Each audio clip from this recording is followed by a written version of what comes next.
Welcome to Happy Clubhouse with a review of the Bandai Gundam Artifact Phase 2, and a lot of people are very happy to see the second release in the Gundam Artifact line.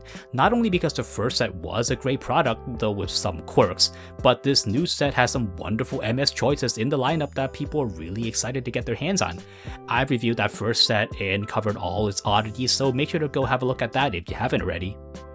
Gundam Artifact Phase 2 was released in January 17, 2021, and each box sold for 450 yen. There are 5 types this time as well, much like the previous set, with number 06 being the full Armor Gundam, the 07 being the GM from Gundam Thunderbolt, 08 down here is the Dom Tropen, 09 is the Zaku III, and number 10 is the V2 Assault Buster. There are no secret types, but there are once again a rare color for each of the 5 MSs, and this time instead of clear red, we have clear green, and yes, it still feels like being massively trolled when you get one of these. The box art is once again illustrated by Tomotake Kinoshita, and not a lot of candy toy products get an illustrated box, so this is a bit of extra love put in by Bandai's engineers. The box itself measures 10 by 14 by 4 centimeters, so it's the same as last time, and the opening is still once again on the side right here instead of on the top, which I'm still not sure why that is.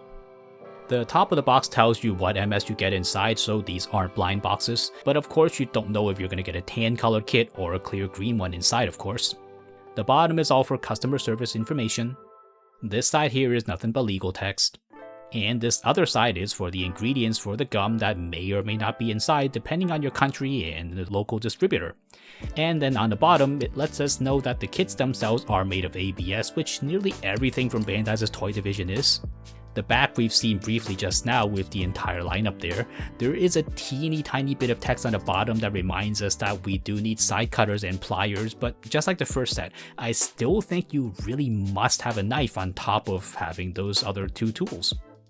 The front here does tell us in big words that these are mini kits, so inside the box we do get actual runners sectioned off in their little parts inside the bag here like this. We also get the instructions as a separate sheet once again. My box here doesn't have the soda flavored gum, which is this thing right here that we recently saw in my G-Frame Gym Command video, and I'll say this every time that it's amazing how you get a flash of soda flavor and then it just immediately tastes like cardboard right after that, and I don't know where Bandai gets this stuff. The full Armor Gundam comes on 3 runners like this here. The Thunderbolt GM has 3 runners as well. And the same goes with the Dom Tropen, though it has the rear skirt armor packed loose in the bag, probably because this needed to be molded separately due to its height and the shape.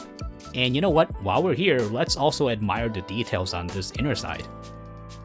The V2 Assault Buster has 4 runners, which makes sense given how complex the MS is, but it also means that technically, for 450 yen, some of these kits will give you more stuff than others, though in practice, it's not as bad as it seems. From this post here on Twitter, it seems that Bandai isn't making fewer V2s to balance out the cost, so that's kinda good. The front half of the torso is packed loose inside the bag, and this is a very complex mold with the holes going through the sides like that. And then finally, my Zaku III here is unfortunately clear green, so the runners are nearly impossible to see right here. It surprisingly also comes on 4 runners, which you might not expect. The green here is a dark forest type of green and is not super translucent, which is good, but it's not nearly enough to save the kit. And here are the instructions for the FA Gundam, the Thunderbolt GM, the V2 Assault Buster, Dom Tropen, and the Zaku III. And just in case you don't believe me how side cutters alone won't do the trick for these kits, the cutters will dwarf the smaller parts, which require a really delicate cut. Without a knife, there's just no way you're gonna clean those gates off. And also, most of the gates are pin gates on a round head, so even if you cut away from the gate, your second cut from the cutter will still rip that round head off violently, and it's gonna leave a nasty crater on your plastic. And that is why each of these little guys will take upwards of an hour each. They're not difficult to build this time, which is great because the first set was quite hard, but cleaning the parts with a knife will take a while and the ABS is dense and it's quite tough. But on the bright side, if you like the first Gundam Artifact kits, then everything great about them is back in Phase 2, especially that hyper-dense detail and those wild mechanical details that'll get the painters really excited. And if you can believe it, that restyling is even more bold and radical this time, and we're gonna see each one of these individually in a little bit. These are all still ridiculously small, and they go up to the knee of the entry grade RX-78. It looks small here, but when you see it for real, they look even smaller. But here in the video like this, they don't seem small because of the density and the resolution of all the details, which really shouldn't be on anything this tiny. Among each other, they are more or less uniform in head height, which also means they don't follow any set scale between one another. But if what you see here really doesn't bother you, then it won't be a problem when you have these on your shelf. A side note here, there have been talks online about the ABS that's used on these kits and how they're going to age over time. And even though Bandai Toy Division products tend not to age as badly as Bandai's model kit ABS parts, and I'm not sure how the Toy Division does it, but that does seem to be true in my observation as well.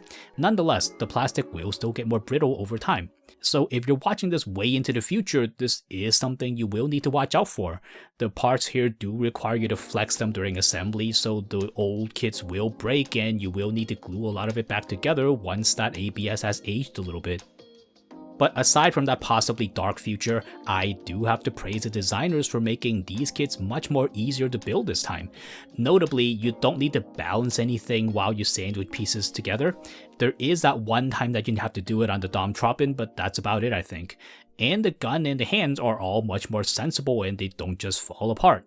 So if you only ever get the Phase 2 kits right here, you will have no idea that it used to be quite miserable before in Phase 1. And that's just how thoroughly that unfriendly build has been fixed this time. It's just completely invisible. There are no parts like the S Gundam's crest on the head that just slips off right off the attachment that had to be glued on. If that weren't enough, the kits no longer rattle like crazy, and the full Armor Gundam here is a stellar example of where everything fits snugly without any wiggling or shaking. It's not all perfect, and we will talk about some of the outliers, but even those aren't terrible. Now, some of the kits here are a bit more fussy than others, but let's start with the friendliest of the set. It's kind of strange if you think about it, but the full Armor Gundam is the slimmest MS we've gotten in the entire line so far, and it's overall the leanest kit, both from Phase 2 and even in Phase 1. The more notable remixes to the MS are the thrusters on the side of the legs here that extend way more outwards like this. And the back skirt is made to look like two fuel tanks, which is the sort of eye-opening redesign that's so inspiring to builders in this series. The design this time leans heavily into this style of feat where the armor exposes a lot of that inner frame that extends and moves underneath the armor panels.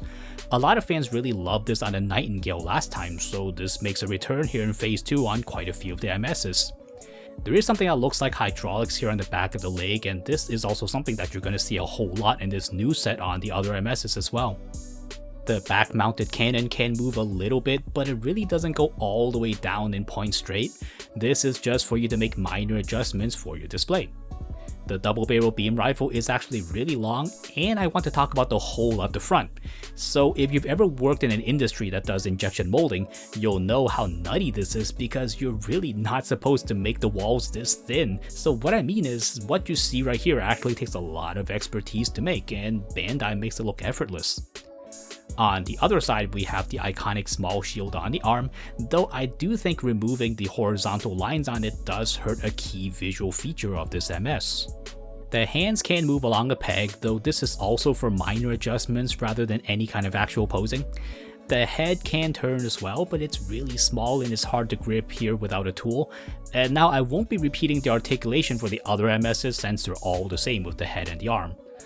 But otherwise, here is a spin around so you can pause and check out any detail you want for yourself, because there really is too much of it and I can't talk about all of it right here.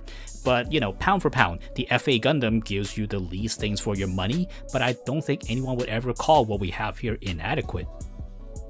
Next, we have the GM Thunderbolt version, and I'm just gonna call this the GM from here on out.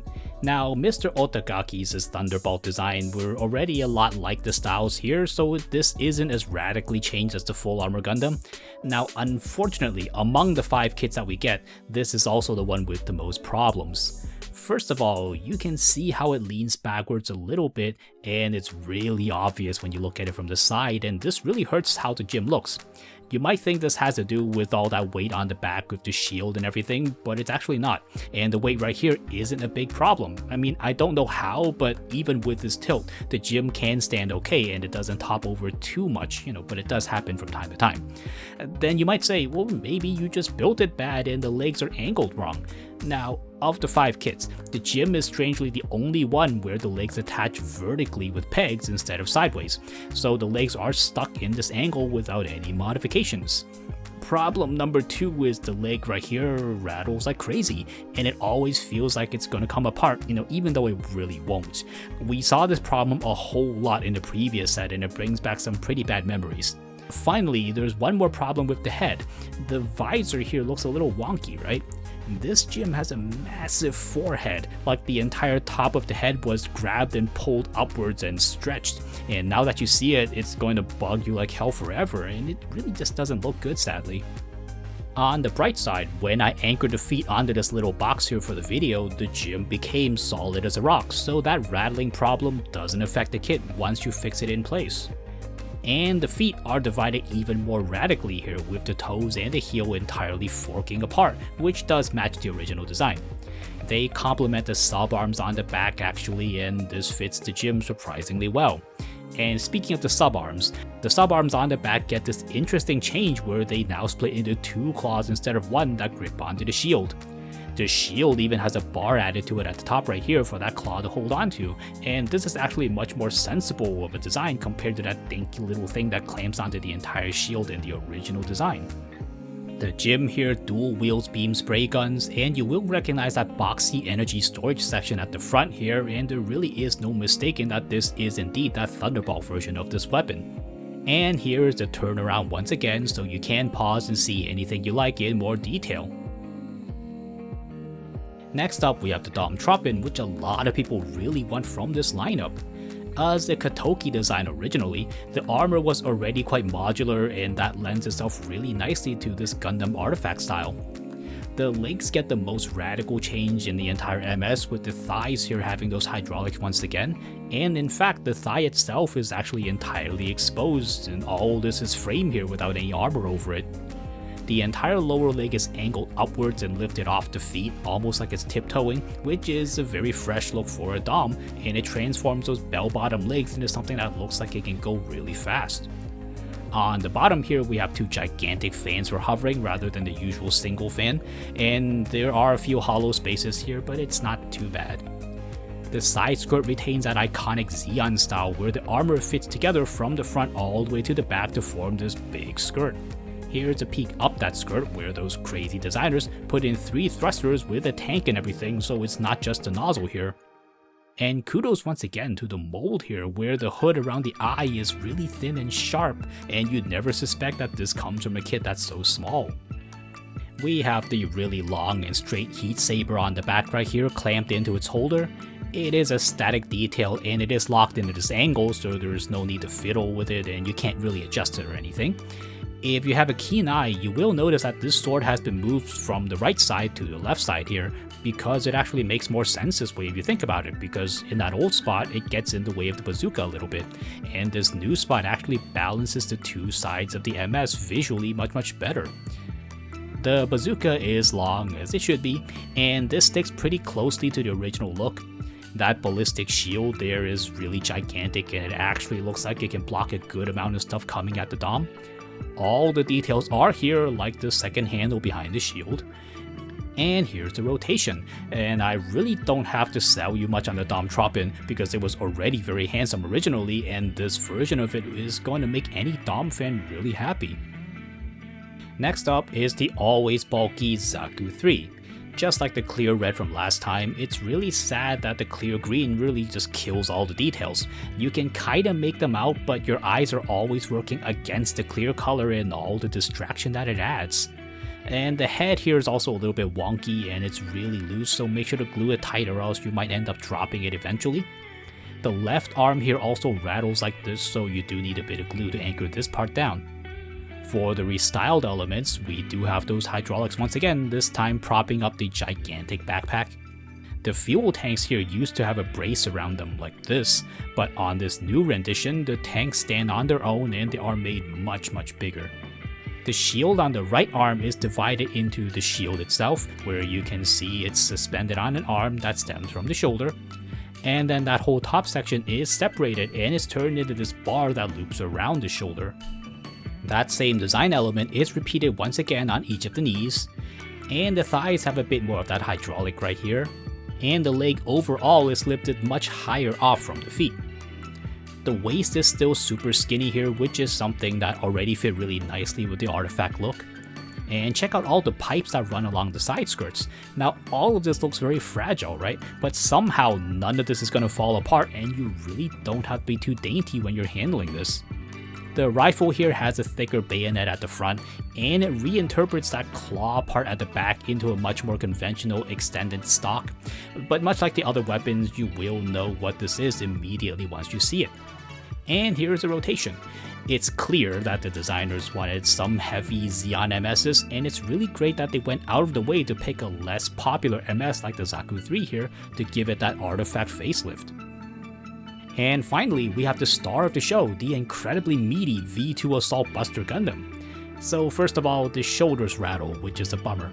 And the Vespers on the side do get knocked out of place a lot when you hold it, but it's not loose or anything, it's just the shape of the MS that makes it really hard to hold.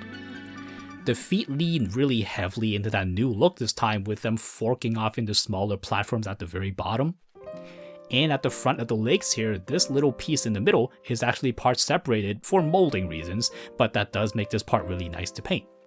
The torso has something similar where, among all the details here, the cockpit door is actually its own separate piece, though in this case here, that separate piece makes this door look a little bit large compared to the chest overall. From the side, the waist has this very cool circle rotating section here, which we did see a similar design last time on the Rick Diaz, which was also really popular. We can also see how the wings are supposed to connect onto the torso here. Tucked away in the back here, we can see this little point which used to be the nose of the core fighter, though it doesn't look like that's what this is here judging from the hydraulic that's attached to it. The wings, I'm sure you've already noticed, are radically divided into smaller parts, and they're mostly made of triangular shapes that all look really pointy. This looks a little bit like the real Grey Wing Gundam with the fancy opening wings, and the underside in here manages to have all the ridges molded in because the people who made these kits are crazy. They know these wings will be looked at in detail, and they're really not afraid of you looking at these up close and scrutinizing them. The back skirt didn't actually change much in the way they look, but they are made way bigger. It's kinda like if you move the 1100 part onto a 1144 kit. So again, this is sort of the remix that the Gundam Artifact line does so casually, but yet it's so stimulating to builders. You get a ton of ideas from looking at these kits. Of course, we want to look at the weapons on the back, and the Mega Beam Cannon is long like it should be. Neither the gun nor the missile pod on the other side move, and the angle here is fixed like this. From the front, the gun does sit a bit close to the head, and if it were to move, it's gonna chop right down onto the antenna. This is done to keep the wings in their original position rather than needing to spread them a little bit wider, and this is an okay change I think, since the weapons don't actually move here, so hitting the antenna isn't an actual problem. It does look a little bit cramped if you look at it directly from the front, but from any other angle it's really quite hard to notice. I think they'll get a pass from V2 Assault Buster fans. The Mega Beam Rifle lays on the crazy, with the front part here suggesting the split between the two blades at the front, and the section right after it has these crazy cutout sections with ridges molded on the top on the inside, just to show off because they could. And here's what the gun looks like from the handle side, and the handle is fixed onto the arm, so you can't really take the gun off. The Mega Beam Shield has all the key shapes right here, like the 3 bits on each of the sides, and there is a suggestion of an offset arm, which is an insane bit of detail because the shield doesn't actually move at all. So this is a detail entirely just to show you how the shield would work in universe here. And on the back side here, we do have the suggestion of a rail that the shield can slide along. And there are details like that just all over, so you can pause and look at any part you want in more detail. Like I said, there's really just far too much for me to go over here. And here's the entire lineup together one more time with Phase 1, just so you can see how crazy that style is before and how even crazier it gets with this new set.